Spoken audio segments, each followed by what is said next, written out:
এই অধ্যাপক গোলাম আজম সাহেবকেই তিনি নিষিদ্ধ ঘোষণা করেছিলেন নারায়ণগঞ্জের মাটিতে। যে ভাই নিষিদ্ধ ঘোষণা করেছিলেন, আজকে তিনি কোথায়? তিনি কি নারায়ণগঞ্জে আছেন? অহংকার ভালো জিনিস নয়। গর্ব অহংকার করতে নাই, দাম্ভিকতা দেখাতে নাই, ক্ষমতার জোরে ছড়ি ঘুরাতে নাই, মানুষকে খুন করতে নাই, সন্ত্রাসকে প্রশ্রয় দিতে নাই, সন্ত্রাসীদেরকে লালন করতে নাই। এই কাজগুলো যারা করেন, দুনিয়ায় তারা তাদের করুণ পরিণতির একটা অংশ ভোগ করেন এবং আখিরাতে আদালতে at the day of final judgement আল্লাহ তাআলা তাদেরকে শুলে চড়াবেন। সেই শুলটা বাংলাদেশের বিভিন্ন দেশের বিদ্যমান শুলের মতো নয়, সেটা আগুনের মহাকুণ্ড। আরেক ধাপ এগিয়ে তিনি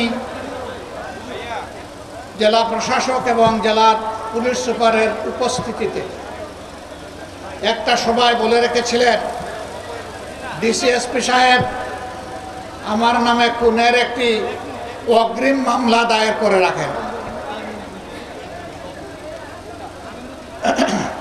আমি অধ্যাপক গোলাম আজমকে খুন করতে চাই।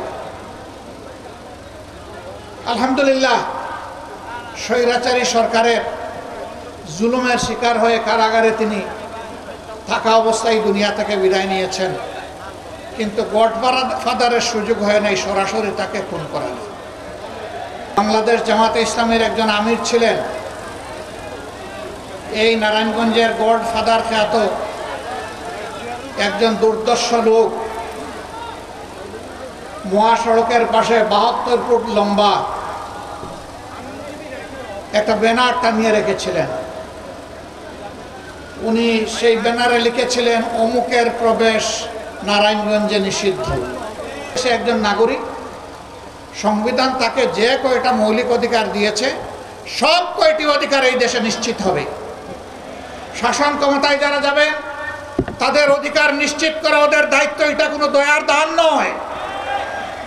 তার বাঁচার অধিকার, তার সম্মান রক্ষার অধিকার, বিচার পাওয়ার অধিকার, স্বাস্থ্যসেবা পাওয়ার অধিকার, তার সন্তানের শিক্ষা পাওয়ার অধিকার, মানুষ হিসেবে মর্যাদার সাথে বেঁচে থাকার অধিকার, তার কাজের অধিকার, সব কিছু তার হাতে তুলে দিতে হবে। এটাই হচ্ছে স্বাধীনতার মূল চেতনা। এই সমাজটা হবে বৈষম্যহীন, এই সমাজ হবে মানবিক, এই সমাজ হবে সমস্ত সমাজকে ধারণ করা, সমস্ত মানুষকে ধারণ করা সমাজ।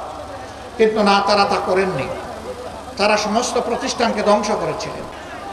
আল্লাহকে ভয় করুন, দাম্ভিকতা অহংকার পরিহার করুন, তওবা করুন, আগে মানুষ হন, তারপরে মুমিন হন। বাংলাদেশের সংবিধান সকলকে সমান অধিকার দিয়েছে, সাংবিধানিক অধিকার। কিন্তু আশ্চর্যের বিষয়, কষ্টের বিষয়, 54টা বছর এই জাতিকে বিভিন্নভাবে ভাগ বিভক্ত, টুকরা টুকরা করে রাখা হয়েছিল। এই কাজটা সুকৌশলে আওয়ামী লীগ করেছিল। তারা প্রথমেই পার্বত্য এলাকার লোকদেরকে উস্কাই দিল। নেতা বললেন, বাংলাদেশে যারা বসবাস করে তাদের সকলের একমাত্র পরিচয় তারা বাঙালি। এখানে যারা থাকবেন বাঙালি হয়ে থাকতে হবে। পার্বত্য চট্টগ্রাম তার এই কথায় প্রতিবাদে গর্জন করলো, অস্থির হয়ে উঠল যে আমরা বাঙালি নই, আমরা পাহাড়ি। তিনি একটা বিভক্তি প্রথমেই টেনে দিলেন। সেই যে পার্বত্য চট্টগ্রাম অশান্ত হলো, আজ পর্যন্ত আর শান্তি ফিরে আসে নাই। শান্তি বাহিনী নামে একটা বাহিনী গঠন হলো, তাদের হাতে 10,000 সামরিক কর্মকর্তা এবং আমাদের সৈনিক নিহত হলো। সাধারণ